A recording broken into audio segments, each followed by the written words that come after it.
Bible की प्रसिद्ध कहानी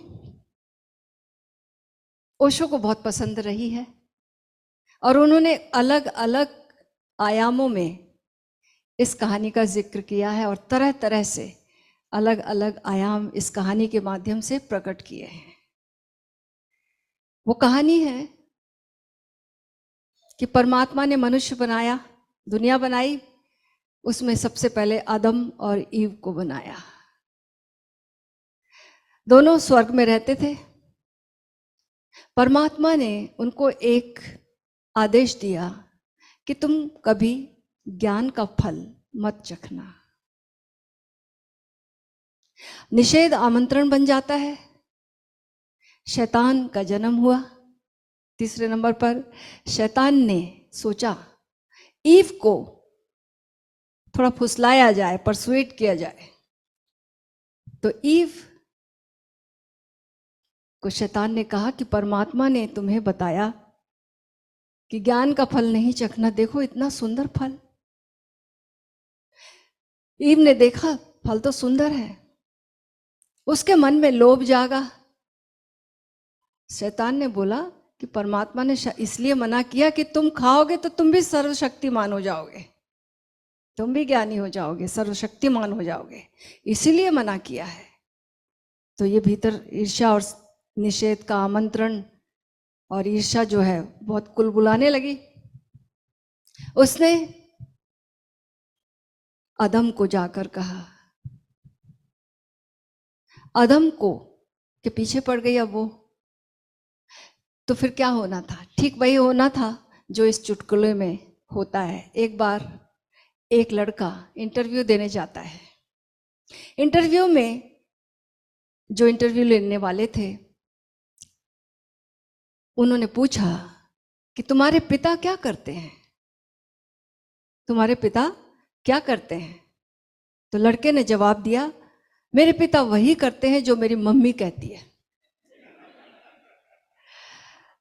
तो निश्चित रूप से अब आदम क्या करेगा, समझ गए? सभी आदम को वही करना पड़ता जो ईव कहती है। तो आदम ने भी वही किया, ज्ञान का फल तोड़ के लाया, दोनों ने मिलके खाया और स्वर्ग से बहिष्ठ से बाहर परमात्मा ने कर दिया। अब प्रश्न उठता कि परमात्मा इतना निर्दयी है क्या कि एक बार एक आदेश का पालन नहीं किया तो एक्सपेल कर दिया।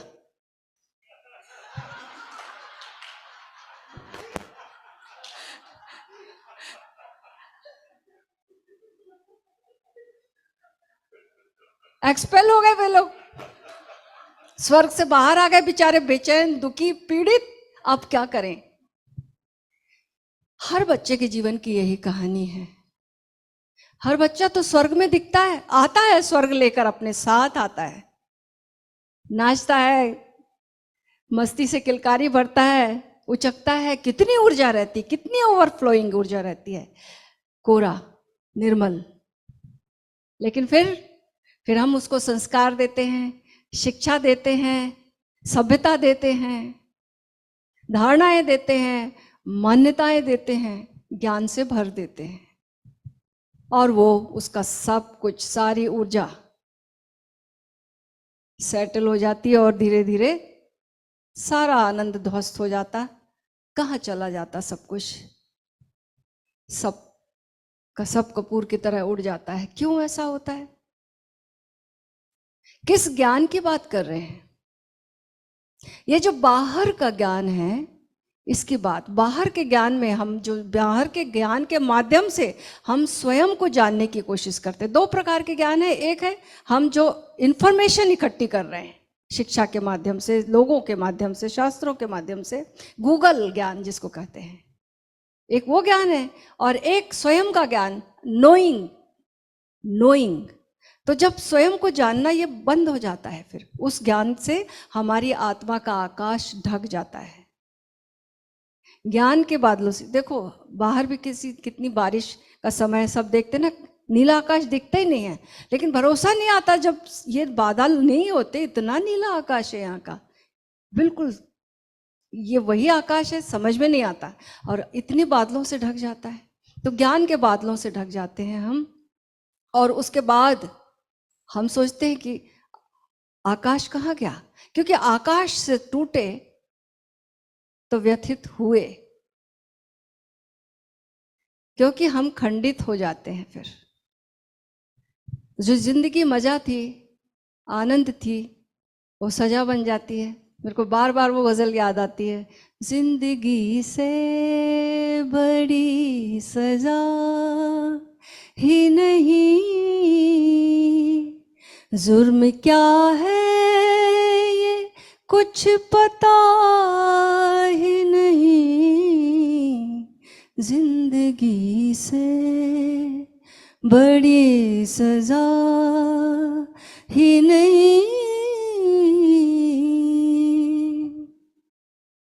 जुर्म क्या है, पाप क्या है? ज्ञान पाप थोड़ी है। आत्मविस्मरण, उस ज्ञान से जो कि बाहर से लिया है, उससे आत्मविस्मरण हो गया है। स्वयं का भूलना एक ही पाप है, एक ही जुर्म है। हम स्वयं को भूल गए हैं, अपनी आत्मा के आकाश से विमुख हो गए हैं, और वो हमें फिर खंडित कर देता है।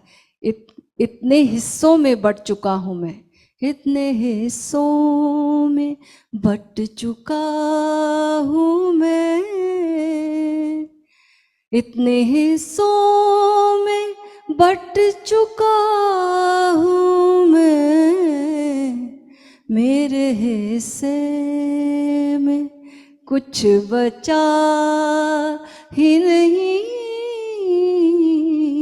इतना ज्ञान, इतनी जानकारी कि मेरा क्या है कुछ बचा ही नहीं, पता ही नहीं मेरे को, मेरा ही नहीं पता, तो अपने सेंटर का ही नहीं पता, तो मेरा क्या है? इसी जानकारियों के भुलावे में, बादलों में खो गई हूं, और जीवन दुख की कहानी बन गया है। अब इन बादलों में हम परिधि पर ही रह गए, स्वयं से तो दूर हो गए, केंद्र से तो हट गए, और परिधि पर जब रहेंगे तो वहां तो प्रतिक्रियाएं ही प्रतिक्रियाएं हैं। परिस्थितियां आएंगी, विचलन होगा, क्रिया नहीं निकलेगी, क्योंकि हम स्वयं से तो टूटे हैं। तो प्रतिक्रिया ही, प्रत्युत्तर प्रतिक्रिया ही आएगी, रिएक्शंस ही आएंगे, और उलझाव बनता जाएगा। और हम फिर स्वयं को जानने की कोशिश करते कि क्रोध मुक्ति क्या है। अब लेकिन क्रोध को डायरेक्ट नहीं जानते, हमने एक धारणा बना रखी है कि क्रोध बुरा है, कामना बुरी है, यहाँ ये लिखा है, ऐसा हम जानते हैं। और उस जानकारी के माध्यम से हम अपनी धारणा बनाकर क्रोध को देखने जाते हैं।